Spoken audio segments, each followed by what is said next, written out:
Bonjour à tous les amis, donc voilà comme on peut voir sur la table, j'ai plusieurs pièces, produits alignés.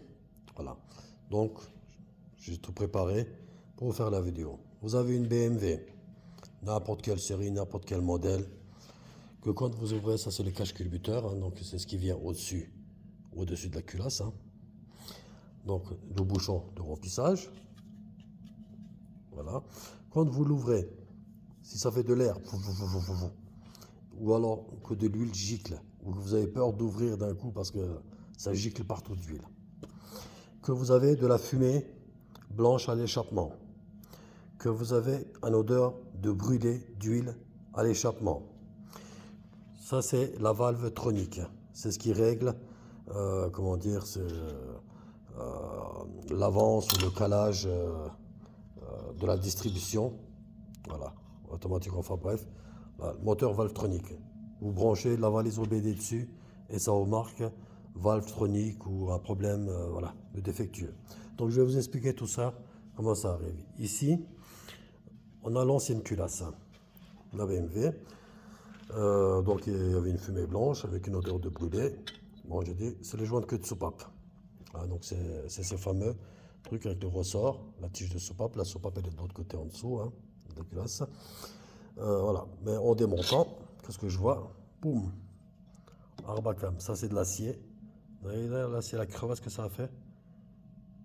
Et ça, c'est pas c'est du tube, hein. Vous voyez? C'est pas du plein. Voilà.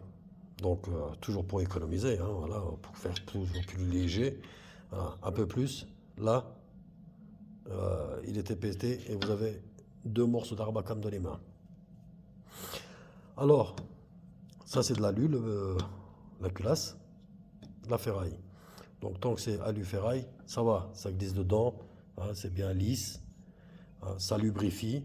Vous voyez, il y a des trous, des trous, des trous, des trous de graissage.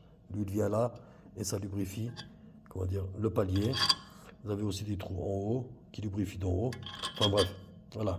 Mais bon, ça c'est pas ça qui va ici, mais c'est juste pour vous montrer. Alors, là on voit qu'il n'y a plus de trous. Qu'est-ce qui s'est passé? Il y a eu une usure, ça a grippé, donc la ferraille elle a frotté contre l'alu, ça a fait de la limaille. Cette limaille là est venue boucher le trou de graissage, et quand le trou de graissage est bouché, ben, l'arbacam il bloque dedans. Donc soit vous avez un ralenti instable et que le véhicule de temps en temps sans rien faire, boum, il cale, c'est normal parce que si l'arbacam là il est grippé, clac, elle force. Bah, on a tous fait des mobilettes, hein, donc on sait quand un piston il grippe dans le cylindre, donc on appelle ça serrage. Bah, ça fait un serrage. Voilà. Donc pour en revenir, tout ça à quoi? À un problème de graissage. Oui. Moi j'en résulte que c'est un problème de graissage de chez BMW. Donc, si BMW préconise une huile, ah, moi je dis toujours, il ne faut pas la prendre, il faut prendre bien le contraire. Voilà, parce que eux, ce qu'ils préconisent, hein, c'est que vous cassez les moteurs, que vous rachetez des pièces. Donc c'est du commerce, c'est normal, il faut qu'il y ait des voitures qui ont des problèmes pour qu'ils vous vendent de la pièce derrière. Donc là, vous avez le système, la rampe, le bloc Valvetronic hein, qui vient se mettre là-dessus. Voilà. Et là, vous avez des rampes. Voilà, ça c'est une rampe de graissage. Et il y a des trous en dessous là. Donc chaque trou lubrifie hein, l'arbacam et tout le système, toute la quincaillerie qu'il y a là. Et vous en avez un deuxième qui vient derrière, comme ça, en dessous. Hein, pareil. Et ça lubrifie. Donc voilà, vu qu'il y a deux arbacam, un qui lubrifie le côté là et un qui lubrifie le côté là. Alors, comment ça se grippe? Ce qui est arrivé là-bas sur l'autre culasse, c'est que là, vous avez des trous. Alors, je ne sais pas si vous allez les voir parce qu'ils sont tout minuscules. Hein. Alors, je vais essayer de faire un zoom ou une mise au point, on va dire. Alors, un exemple, je vais d'abord les chercher moi-même. Voilà. Là où vous voyez mon ongle, je ne sais pas si vous voyez. Vous voyez le petit trou? Vous en avez un là. Vous en avez un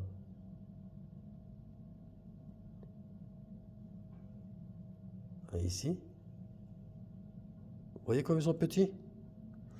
Et ça a vite fait de boucher. Là, il y en a sur tout le long, hein, comme ça. Ça a vite fait de boucher. Donc, c'est du 1 demi-millimètre. Donc, même pas 1 millimètre. Hein, donc, moi, il suffit qu'il y ait un peu de la crasse dans le moteur. Hein, et voilà. Et donc, ça passe par là, l'huile.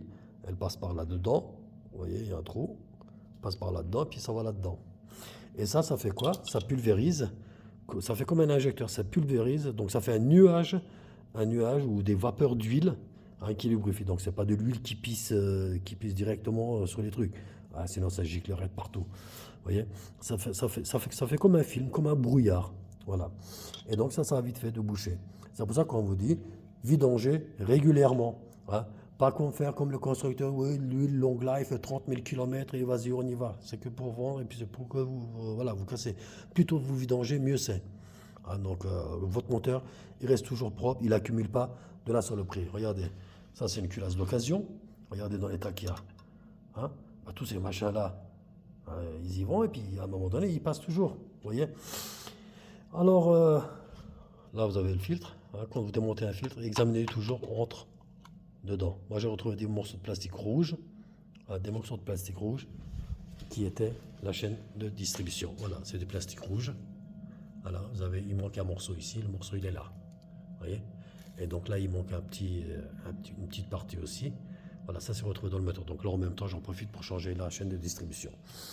Bref, donc ça vous donne déjà des signes de plusieurs trucs. Donc quand vous vidangez, c'est pareil. Vous regardez s'il y a de la limaille voilà, ou quoi que ce soit, ou même vous prenez un aimant ou un aimant néodyne. Donc moi, j'ai toujours un aimant qui traîne ici, vous voyez.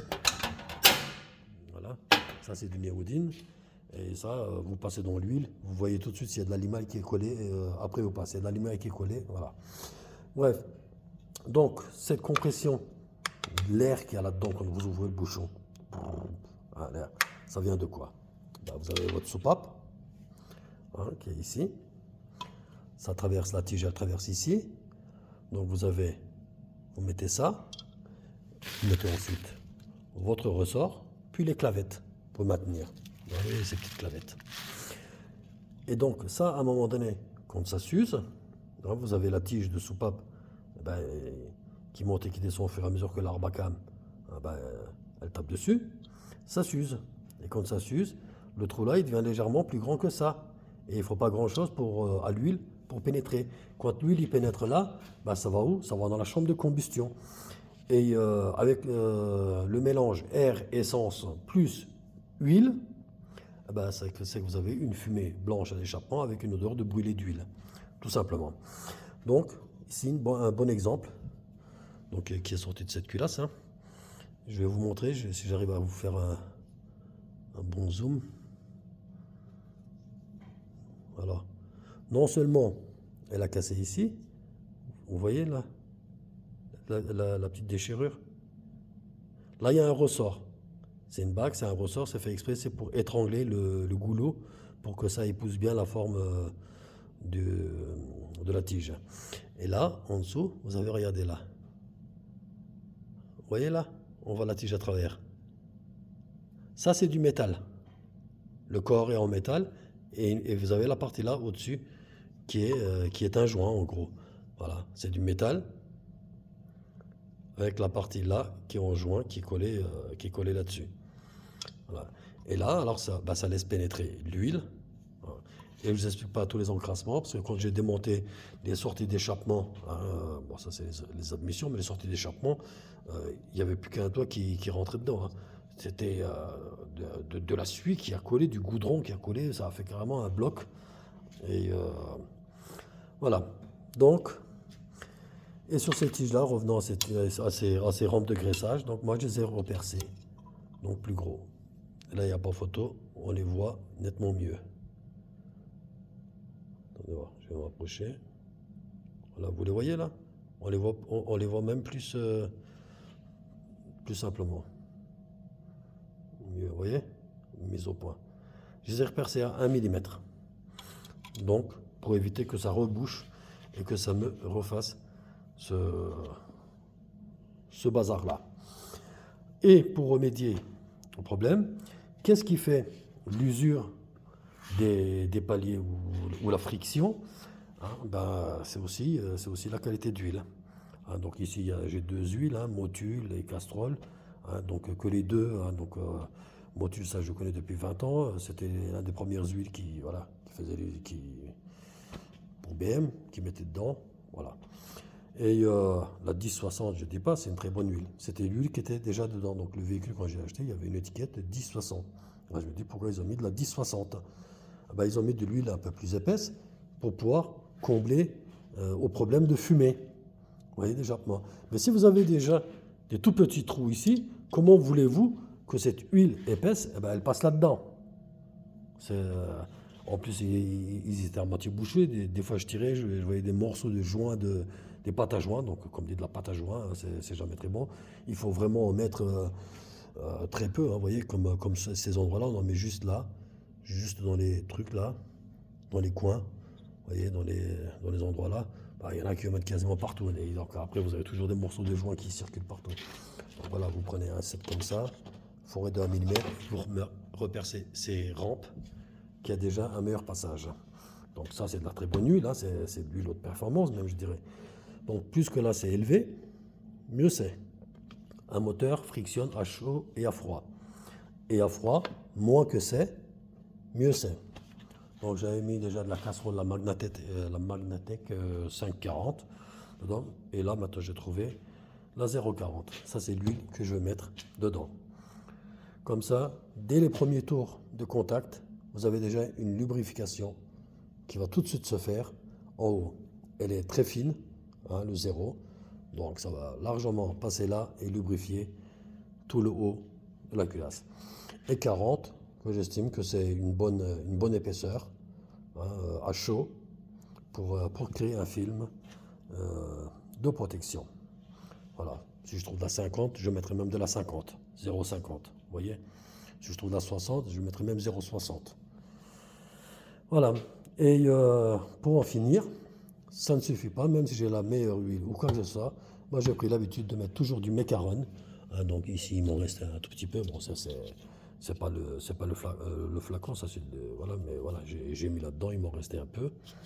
Voilà, ça, je m'en sers quand je fais le remontage, ben, j'en mets dans les paliers et tout ça. Donc, c'est un anti-friction, c'est un hyper lubrifiant, comme on dit ça. Voilà, donc là je vais en recommander et je vais encore rajouter de l'hyper lubrifiant dans l'huile moteur. Comme ça, tout est bien graissé, même s'il n'y a pas d'huile, bah, ça suffit. Le truc de friction, bah, pour ne pas que ça grippe et que ça force. Donc voilà, je vous mettrai le lien dans le descriptif. Hein. Et voilà, et pour en terminer, donc, quand vous avez des problèmes de valvetronique, donc le système de valvetronique à l'OBD, hein, quand vous branchez la valise, c'est quoi? Qu'est-ce qui se passe? Donc, si vous avez de l'huile qui brûle en plus de l'air et de l'essence, vous voyez, de ce mélange-là, bah, du coup, la valvetronique, elle ne sait plus quoi faire. Elle ne sait plus régler. Est-ce qu'il doit injecter plus d'essence, plus de carburant, moins d'air? Enfin bref, voilà, il se mélange les pédales.